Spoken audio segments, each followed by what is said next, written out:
இந்தாக்கு தம்பி, மாலையை மாத்திக்குங்க. மீனா, இந்தாம்மா, மாத்திக்கோங்க 2 பேரும். சீதா, எல்லாருக்கும் அட்சதை கொடுமா.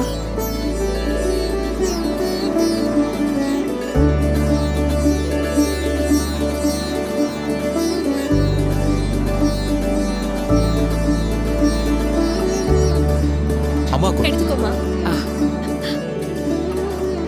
தம்பி, தாலி எடுத்துக்கோங்க. அத்தை எடுத்து கொடுங்க. மாப்பிள்ள, நான் அத்தை உங்க கையால எடுத்து கொடுங்க. இல்ல மாப்பிள்ள, மீனாவோட அப்பா இல்ல. அத்தை, அதான் அப்பாவும் அம்மாவுமா நீங்க இருக்கீங்கல்ல. நல்ல மனசோட யார் எது செஞ்சாலும் நல்லதுதான் நடக்கும். அம்மா எடுத்து கொடுமா. எடுத்து கொடுமா.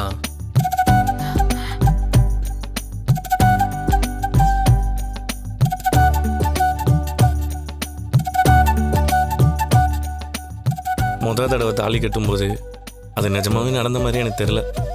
ஏதோ கனவு மாதிரி இருந்துச்சு. ஆனால் இப்போ மனசார கட்டுறேன். மனசு முழுக்க மீனாவை என் பொண்டாட்டியாக நினச்சிட்டு கட்டுறேன். என் பொண்டாட்டி.